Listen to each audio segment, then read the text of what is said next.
ಸಭಾಧ್ಯಕ್ಷರೇ, ಏನೊಂದು ಸನ್ಮಾನ್ಯ ಸಚಿವರು ಆಯುಷ್ಮಾನ್ ಭಾರತ್ ವಿಚಾರದಲ್ಲಿ ಏನೊಂದು ಫಂಡಿಂಗ್ ಸಿಸ್ಟಮ್ ಬಗ್ಗೆ ಮಾತಾಡಿದ್ರು. ಚರ್ಚೆ ಆಯ್ತು. ಸಲಹೆ ನಾನೇನು ಜಾಸ್ತಿ ಏನು ಅವ್ರನ್ನ ಸಲಹೆ ಮಾತಾಡ್ತಿಲ್ಲ ಸರ್. ಮುಖ್ಯವಾಗಿ ಏನು ತಲಾ ಪೂಲಿಂಗ್ ಫಂಡ್, ನಿಮಗೂ ಗೊತ್ತಿದೆ, ನೀವು ಆರೋಗ್ಯ ಸಚಿವರಾಗಿ ಕೆಲಸ ಮಾಡಿದವರು. ಈ ಫಂಡಿಂಗ್ ಸಿಸ್ಟಮ್ ಇರೋದು ತಲಹ ಏನು ಪ್ರತಿಯೊಬ್ಬ ವ್ಯಕ್ತಿ ಆಧಾರಿತವಾಗಿ ಹಣವನ್ನ ಕೇಂದ್ರದಿಂದ ಒಂದು 60% ಕೊಡುವಂಥದ್ದು, 40% ರಾಜ್ಯ ಸರ್ಕಾರ ಕೊಡುವಂಥದ್ದು. ತಲವಾರು ಆಗಿ ಹಣವನ್ನ ಪೂಲಿಂಗ್ ಮಾಡಿ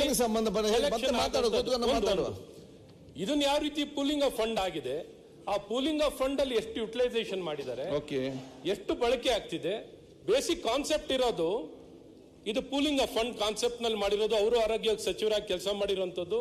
ಸುವರ್ಣ ಆರೋಗ್ಯ ಸುರಕ್ಷಾ ಟ್ರಸ್ಟ್ ಅಂತ ಪ್ರಾರಂಭ ಮಾಡಿದೆ ಕರ್ನಾಟಕದಲ್ಲಿ. ಆರೋಗ್ಯಶ್ರೀ ಆದ್ಮೇಲೆ 2ನೇ ರಾಜ್ಯ ಭಾರತದಲ್ಲಿ ಅಂದ್ರೆ ಅದು ಕರ್ನಾಟಕ. ಆ ತದನಂತರ ಪ್ರಾರಂಭವಾಗಿ ವಿಸ್ತರಣೆ ಆಗಿರೋದು ಇವತ್ತು ದೇಶ ಮಟ್ಟದಲ್ಲಿ ಈ ಕಾರ್ಯಕ್ರಮ ವಿಸ್ತರಣೆ ಆಗಿರೋದು. ಹಾಗಾಗಿ ತಲಾ ಏನ್ ಕಾಂಟ್ರಿಬ್ಯೂಷನ್ ಬರುತ್ತೋ ಆ ಕಾಂಟ್ರಿಬ್ಯೂಷನ್ ನ ಪೂಲ್ ಫಂಡ್ ಅಲ್ಲಿ ನಾವು ಯುಟಿಲೈಸೇಷನ್ ಮಾಡುವಂತದ್ದು. ಹಾಗಾಗಿ ಈ ಪ್ರಪೋರ್ಷನ್ ಅಲ್ಲಿ 75% ಆಗ್ತಿದೆ, 80% ಆಗ್ತಿದೆ. ನೀವು ಪ್ರೈಸ್ ರಿವೈಸ್ ಮಾಡಬೇಕಾದ್ರೆ ಫಾರ್ ಎಕ್ಸಾಂಪಲ್ ಯಾವ್ದೋ ಒಂದು ಟ್ರೀಟ್ಮೆಂಟ್ ತಪ್ಪು ಈಗ ಸಭಾಧ್ಯಕ್ಷರು ಇವರು ನಾವ್ ಯಾವಾಗಾರ ಪ್ರೈಸ್ ರಿವೈಸ್ ಮಾಡ್ಬೇಕಾದ್ರೆ ಕರ್ನಾಟಕ ರಾಜ್ಯದಲ್ಲಿ ಯಾವ್ದೋ ಒಂದು ಟ್ರೀಟ್ಮೆಂಟ್ ಕೇಂದ್ರ ಸರ್ಕಾರ ಕೇಳಿ ರಿವೈಸ್ ಮಾಡಿದ್ರಾ?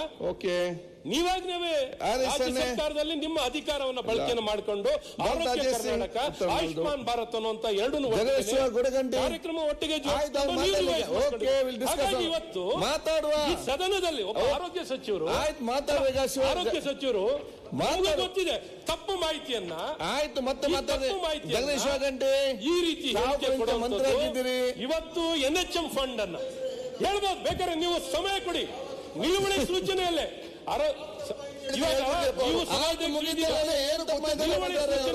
ಬಹಳ ಸ್ಪಷ್ಟ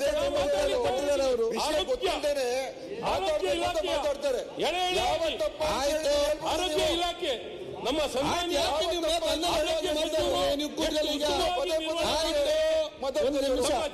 ಒಂದು ಸೆಕೆಂಡ್ ಯಾಕೆ ನೀವು ರೈತರಲ್ಲಿ ನೋಡಿ ಅಲ್ಲಿ ನೀವು ಮಾತಾಡಿ ಆಯ್ತು. ನೀವು ಮಾತಾಡಿ ಬಜೆಟ್ ಅಲ್ಲಿ ಮಾತಾಡಿ.